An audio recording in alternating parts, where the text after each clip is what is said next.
Bismillahirrahmanirrahim. Assalamualaikum warahmatullahi wabarakatuh. Selamat pagi anak ibu semuanya. Semoga anak ibu dalam keadaan sehat ya.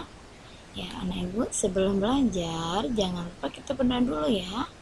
Berdoa dimulai. Ya, berdoa selesai. Ya anak ibu, pagi ini materi kita adalah menyayangi tumbuhan dan hewan.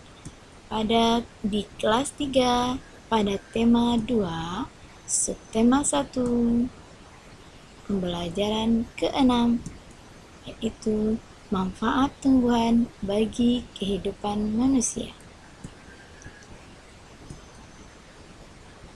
Tujuan pembelajaran kita hari ini adalah yang pertama, anak ibu dapat menceritakan kembali isi dongeng dengan gambar. Kedua, anak ibu dapat menggambarkan berbuat baik kepada seluruh makhluk hidup, termasuk itu tanaman. Ya, yang ketiga, yaitu anak ibu dapat membuat bentuk penjumlahan yang memiliki sifat pertukaran. Dan anak ibu, sekarang Dayu senang mendengar dongeng yang menceritakan kebaikan. Kali ini, Dayu membaca dongeng tentang kebaikan hati seorang petani. Ayah Dayu pernah bekerja tentang petani. Anak ibu tahu kan petani? Iya, anak ibu pasti tahu ya. Ya, petani menanam benih tanaman di sawah atau ladang. Setiap hari, petani menyiram dan merawat tanaman hingga akhirnya tanaman-tanaman tersebut sampai siap dipanen. Nah, seperti ini anak ibu gambarnya seorang petani. Yuk, kita baca dongeng berikut ini. Ini adalah gambar seorang petani yang sedang menanam padi. Di mana itu anak ibu? Iya, di sawah. Judul dongeng yang kita baca hari ini adalah Petani yang Baik Hati. Suatu hari, tinggallah seorang petani yang baik dan murah hati. Pada saat petani itu pergi ke sawahnya, dia menemukan seekor burung pipit yang kakinya patah. Sang petani merasa kasihan. Ia pun membawa burung itu ke rumahnya yang sederhana. Sang petani langsung mengobati kaki burung tersebut. Setelah beberapa hari ia rawat, burung pipit itu ia lepaskan kembali ke alam bebas.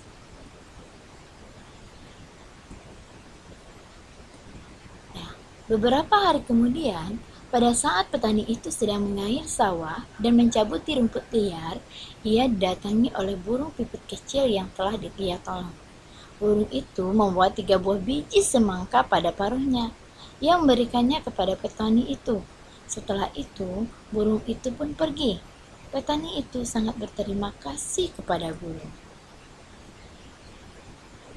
Besoknya, sang petani menanam biji-biji semangka itu di dekat rumahnya.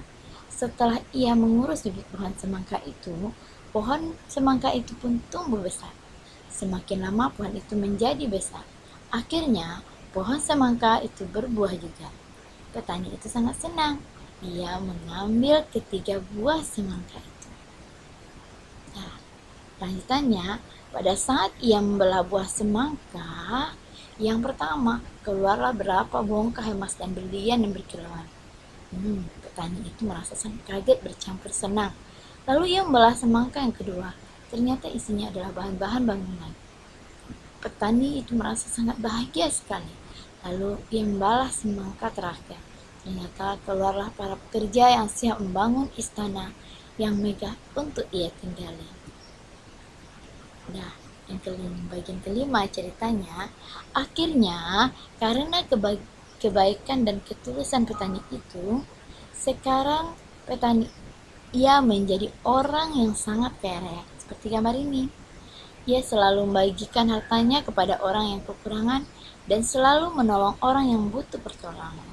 Nah, jadi anak ibu tidak boleh sombong ya. Jika kita sudah kaya, kita tidak boleh sombong. Nah, Dayu dan teman-temannya mengunjungi kebun manggis. Kebun manggis itu milik Paman Dayu. Dayu dan Siti membantu memasukkan buah manggis ke dalam karung. Karung Dayu itu berisi 540 manggis. Karung Siti berisi 590 manggis. Ya, berapakah jumlah manggis dalam karung Dayu? Ya, yang pertama, anak ibu harus pahami ya, karung Dayu berisi 540 manggis. Dan yang kedua, karung Siti berisi 590 manggis. Berapakah jumlah manggis dalam karung Dayu semuanya? Nah, penyelesaiannya, buat bentuk penjumlahan dengan pertukaran. Ya, seperti ini. 540 ditambah 590 sama dengan 1130. Atau 590 ditambah 540 sama dengan 1130.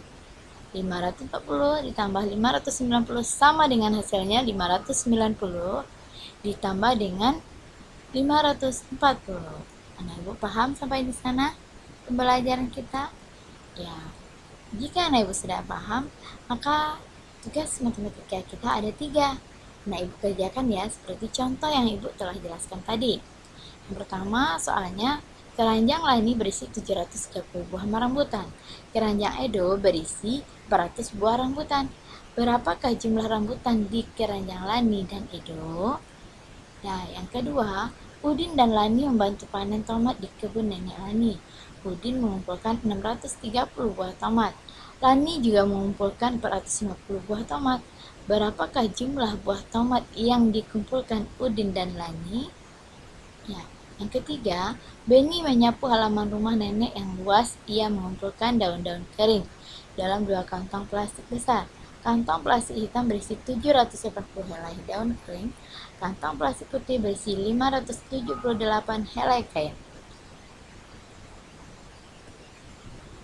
Nah, sekarang tugas bahasa Indonesia kita, anak ibu tulislah pesan yang terdapat pada dongeng petani yang baik hati.